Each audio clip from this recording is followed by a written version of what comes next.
À la lumière du jour, votre parole a un poids, mais à la tombée de la nuit, votre parole en vaut 10. C'est une règle immuable du monde spirituel que la plupart des chrétiens ignorent, et cette ignorance coûte cher. Elle coûte la paix de votre foyer, la santé de vos enfants et la stabilité de votre âme. Bienvenue. Si vous êtes ici, c'est que vous cherchez des réponses. Peut-être sentez-vous que l'atmosphère de votre maison change dès que le soleil se couche. Peut-être ressentez-vous une lourdeur, une insomnie inexpliquée ou des tensions qui ne surgissent que dans l'obscurité. Ce n'est pas un hasard. Ce que je vais partager avec vous aujourd'hui ne vient pas de la théorie, mais de l'expérience.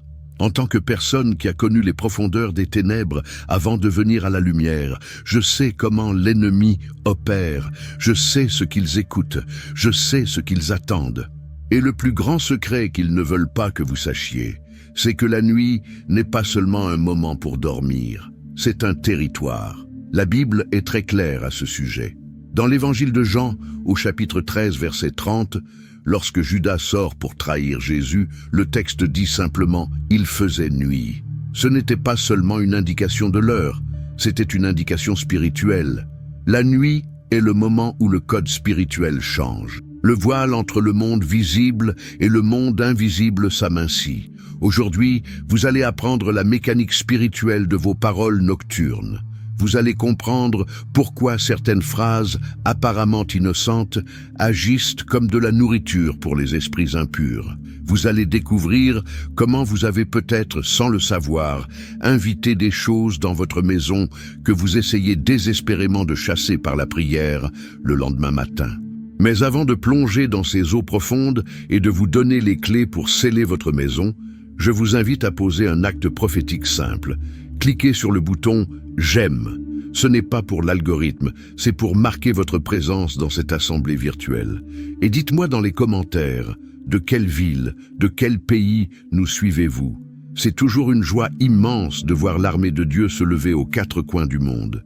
Si vous êtes prêt à recevoir cette révélation et à fermer les portes à l'ennemi, écrivez simplement « Je suis prêt ». Commençons. Part 1. L'intelligence spirituelle de la parole. Ce n'est pas juste du bruit. Il faut d'abord déconstruire une idée fausse. On nous a appris que parler, c'est émettre des sons pour communiquer une idée. Dans le monde physique, c'est vrai. Mais dans le monde spirituel, la définition est différente. Parler, c'est autoriser. Écoutez-moi bien, une parole n'est pas du vent. Une parole est un décret législatif dans le royaume de l'esprit.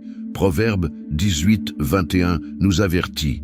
La mort et la vie sont au pouvoir de la langue.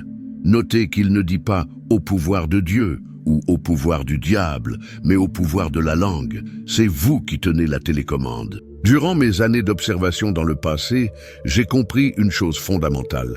Les démons n'ont pas l'autorité d'entrer dans une maison par la force brute, sauf si une brèche a été ouverte. Ils ont besoin d'une légalité. Ils ont besoin d'un contrat. Et souvent ce contrat, c'est vous qui le signez avec votre bouche, particulièrement la nuit. Pourquoi la nuit? Parce que la nuit est le temps du silence spirituel. C'est comme crier dans une cathédrale vide.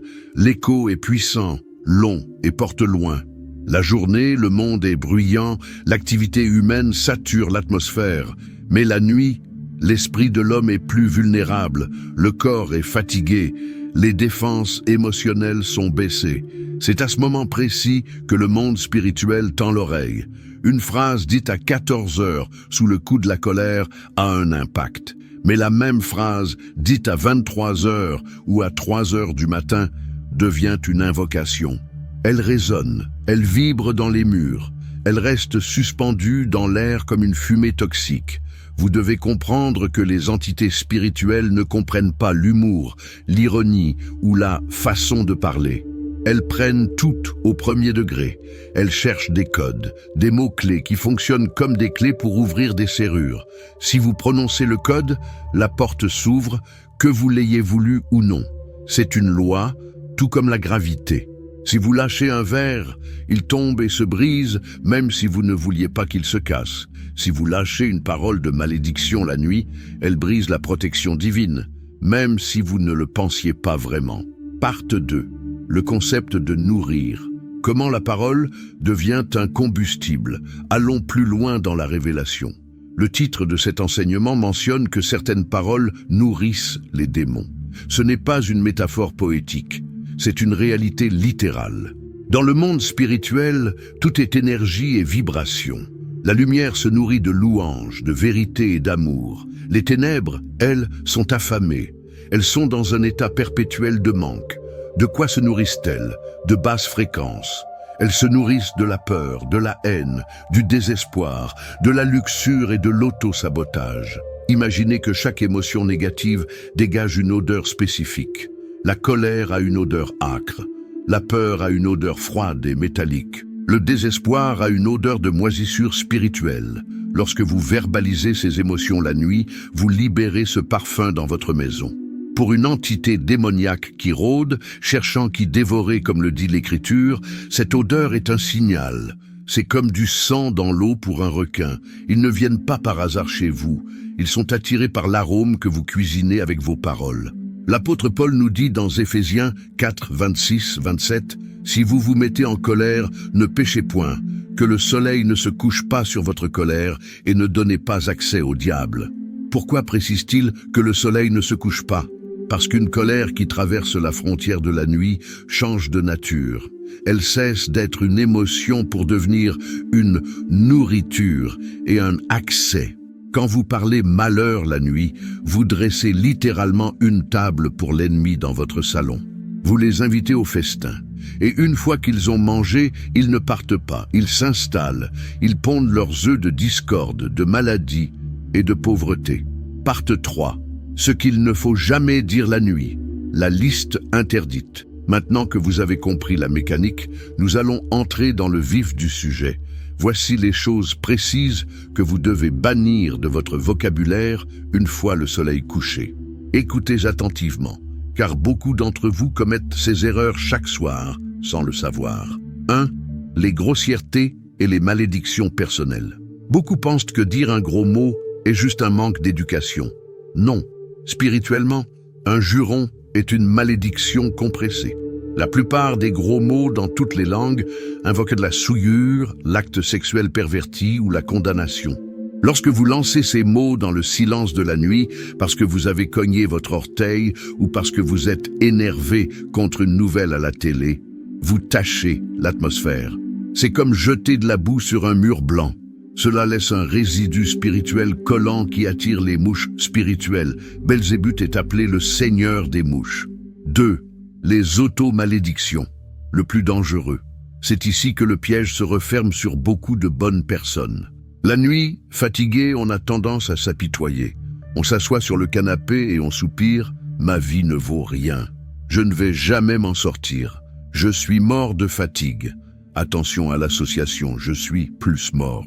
Rien ne marche pour moi. Demain, je suis foutu. Vous pensez exprimer votre douleur? Non. La nuit, vous êtes en train de prophétiser. Vous donnez l'autorisation aux esprits de blocage de valider ce que vous venez de dire.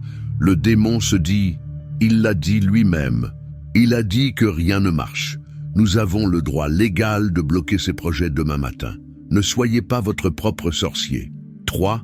Rapportez les problèmes de l'extérieur à l'intérieur. Votre maison doit être un sanctuaire, un autel. La porte d'entrée est une frontière sacrée. Pourtant, beaucoup rentrent chez eux et commencent immédiatement à déverser les ordures de la journée. Mon patron est un idiot. Ma collègue est une sorcière. J'ai vu un accident horrible. En racontant ces choses avec émotion la nuit, vous revivez le traumatisme et vous invitez l'esprit qui était derrière ces événements à entrer chez vous. Vous déversez la poubelle spirituelle de la rue dans votre salon. La nuit amplifie cette pollution. 4. La règle des disputes après 21 heures. C'est un point critique. Spirituellement, les disputes qui éclatent après la tombée de la nuit sont rarement naturelles. Elles sont souvent téléguidées. Lorsqu'un couple ou une famille se dispute violemment la nuit en criant, cela crée des fissures dans la muraille de protection de la maison. Les sorciers et les occultistes savent que c'est le moment idéal pour envoyer des flèches. Si vous vous disputez à ce moment-là, Vous êtes à découvert. Une dispute de jour est une bataille de chair. Une dispute de nuit est une ouverture spirituelle. Apprenez à vous taire après 21 heures. Dites, on en parlera demain avec la lumière. Ne laissez pas l'ennemi utiliser votre bouche pour déchirer le voile de protection de votre famille. 5. Les invocations négatives, involontaires. Il y a des phrases de désespoir qui sont des invitations formelles que le diable m'emporte. Je préférerais mourir que de vivre ça. Je n'en peux plus que tout s'arrête. Ces phrases sont perçues dans le monde spirituel comme des renonciations à la vie et à la protection de Dieu. C'est comme si vous laissiez votre porte grande ouverte dans un quartier dangereux. 6. La moquerie du spirituel. Même sous forme de blague, ne dites jamais la nuit. C'est mon démon qui me parle. Je suis un diable. J'ai un mauvais karma. Le monde spirituel ne connaît pas la plaisanterie. En vous attribuant ces titres, vous acceptez l'étiquette. Et l'étiquette vient avec le bagage, l'oppression. Partie 4. Atmosphère. Tout ce que vous dites crée un climat. Vous devez comprendre la notion d'atmosphère. Les paroles sont comme de l'encens. La fumée monte, mais l'odeur reste imprégnée dans les rideaux, dans le canapé, dans les murs. Une maison peut rester chargée spirituellement pendant des jours, voire des semaines, simplement parce que quelqu'un a libéré une phrase très lourde un mardi soir. Vous rentrez chez vous et vous vous sentez mal à l'aise, oppressé, sans savoir pourquoi. C'est la mémoire des murs. Beaucoup de travaux de sorcellerie envoyés contre vous échoueraient totalement si votre atmosphère intérieure était sainte. La sorcellerie a besoin d'un terrain fertile pour germer. Si votre maison est saturée de louanges et de paroles de vie, la sorcellerie glisse. Mais si votre maison est déjà contaminée par vos propres paroles négatives nocturnes, la sorcellerie trouve une accroche. Elle se dit « Ah, ici, c'est un territoire familier. Il y a de la peur ici. Je peux entrer. » Retenez cette phrase puissante. Un foyer chargé spirituellement n'a pas besoin de sorcellerie extérieure pour s'effondrer. Il s'effondre tout seul de l'intérieur. Il faut aussi savoir que la nuit, surtout entre 22h et 3h du matin, est le moment des suggestions. Lorsque vous êtes fatigué, votre résistance mentale baisse. Les démons travaillent par suggestion. Ils murmurent une pensée. « Regarde comme ton mari t'a mal parlé. » Si vous acceptez cette pensée et que vous la verbalisez « Tu ne me respectes jamais », vous avez transformé une suggestion démoniaque en réalité physique. Le psaume 91 parle de la terreur de la nuit. Ce n'est pas un mythe, c'est une stratégie. L'ennemi attend que vous soyez faible pour vous faire dire l'irréparable. Votre silence est votre meilleure arme. Si vous ne pouvez pas parler pour bénir la nuit, alors taisez-vous, dormez. Le sommeil est aussi une forme de guerre spirituelle quand il est confié à Dieu. Partie 5. Blinder la maison. Ce qu'il faut dire. La contre-attaque. Nous avons vu le poison. Maintenant, voici l'antidote. Comment nettoyer l'air? Comment inverser la vapeur si vous avez déjà parlé négativement? Il faut remplacer la malédiction par la bénédiction. La lumière est toujours plus forte que les ténèbres, à condition qu'elle soit allumée. Voici ce que votre bouche doit prononcer la nuit pour établir un dôme de protection. 7.1. Les décrets d'affirmation spirituelle. Au lieu de dire « je suis fatigué », dites « mon corps se repose, mais mon esprit est fortifié en Dieu ». Déclarez sur votre maison « ce soir, ma maison est une zone de lumière. Goshen est ici. Les ténèbres restent dehors. La paix de Dieu gouverne ce salon. Aucun esprit de dispute n'a de droit légal ici. » 7.2. La gratitude nocturne, l'arme absolue. La gratitude est l'émotion spirituelle la plus toxique pour les démons. Ils ne supportent pas l'odeur de la gratitude. Avant de dormir, dites à haute voix « Seigneur, merci pour ce toit, merci pour ce lit, merci pour la vie de mes enfants. » Cela sature l'atmosphère de la présence divine. 7.3. Les Écritures, comme épée. Ne vous contentez pas de penser aux versets, lisez-les à voix haute. La vibration de la parole de Dieu casse les ondes négatives. Psaume 4.9. Je me couche et je m'endors en paix, car toi seul, ô Éternel, tu me donnes la sécurité dans ma demeure. Ésaïe 54.17. Toute arme forgée contre toi sera sans effet.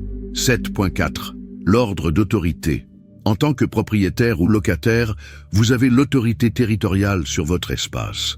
Avant de dormir, vous pouvez dire « Au nom de Jésus, je ferme toutes les portes spirituelles négatives qui ont pu être ouvertes aujourd'hui par nos paroles ou nos actions. Je scelle cette maison avec le sang de l'agneau. » Partie 6, rituel pratique du soir, simple et puissant. Je ne veux pas vous laisser seulement avec de la théorie, je veux que vous ayez une habitude, une discipline. Ce n'est pas du mysticisme, c'est de l'hygiène spirituelle. De la même manière que vous vous brossez les dents avant de dormir pour éviter les caries, vous devez brosser votre âme pour éviter les démons. Voici un rituel simple de 2 minutes à faire ce soir, juste avant de vous coucher. Le silence. Éteignez les écrans. Mettez-vous au milieu de votre pièce principale ou de votre chambre. Faites le silence total pendant 1 minute. Sentez l'atmosphère, la respiration. Respirez profondément 3 fois. Expulsez le stress de la journée. L'annulation. Dites à voix haute, j'annule toute parole de malédiction, de peur ou d'échec que j'ai pu prononcer aujourd'hui. Je les efface dans le monde spirituel. L'établissement. Lisez un verset court, comme le psaume 4:9. Le scellez. Terminez par « Ma maison appartient à Jésus-Christ. Amen ». C'est simple, mais si vous faites cela tous les soirs, vous verrez l'atmosphère de votre maison changer radicalement. Le sommeil sera réparateur, les cauchemars cesseront, la lourdeur partira. La bataille spirituelle ne se gagne pas seulement à genoux en priant, elle se gagne aussi debout en contrôlant sa langue. La nuit est le champ de guerre émotionnel de l'âme. Celui qui contrôle sa parole contrôle l'atmosphère de sa maison. Celui qui contrôle l'atmosphère bloque l'accès à la sorcellerie. Celui qui bloque la sorcellerie dort en sécurité et se réveille renouvelé. Rappelez-vous cette vérité pour le restant de vos jours. Ce n'est pas ce qui vous attaque qui compte le plus, c'est ce que vous autorisez. L'ennemi est dehors, ne lui ouvrez pas la porte. Partie 7, prière finale, d'activation et de restauration. Maintenant, je veux prier pour vous. Je veux que nous brisions ensemble tout ce qui a été dit par ignorance dans votre maison. Là où vous êtes, si vous le pouvez, fermez les yeux, mettez une main sur votre cœur ou levez les mains vers le ciel en signe de réception.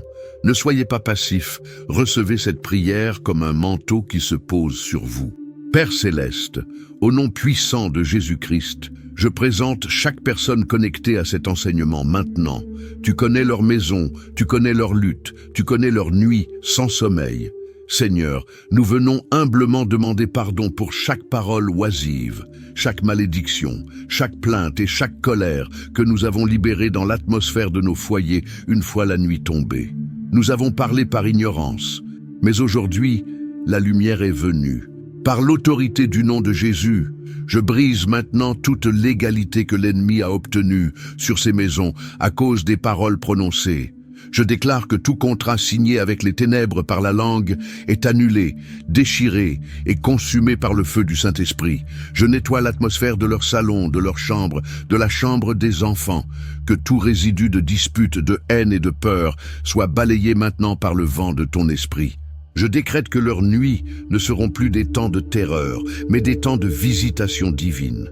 Je scelle leurs portes, je scelle leurs fenêtres, je scelle leurs murs avec le sang de Jésus. Aucun esprit incube, succube, aucune terreur nocturne, aucun sorcier volant ne peut pénétrer ce périmètre sanctifié. Seigneur, remplace l'angoisse par ta paix qui surpasse toute intelligence.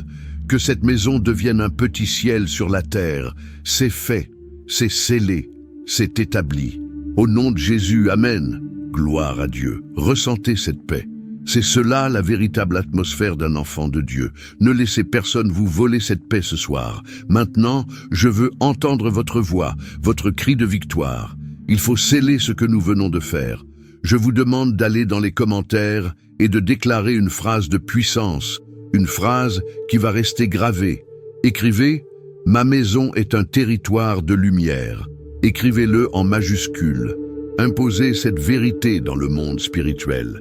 En l'écrivant, vous plantez un piquet spirituel dans votre sol.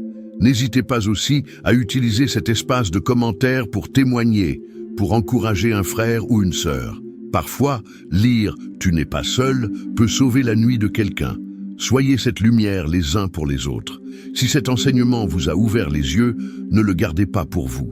Partagez-le avec votre famille, dans vos groupes WhatsApp, à quelqu'un qui souffre d'insomnie ou de problèmes à la maison. Vous pouvez être l'instrument de leur délivrance. Et bien sûr, si ce n'est pas encore fait, abonnez-vous et activez la cloche pour recevoir votre nourriture spirituelle quotidienne. Je vous laisse avec cette réflexion. La nuit a été créée par Dieu. Elle lui appartient. Reprenez possession de votre nuit. Soyez bénis, soyez vigilants, et que la paix du Christ garde vos cœurs. On se retrouve très bientôt pour aller encore plus loin.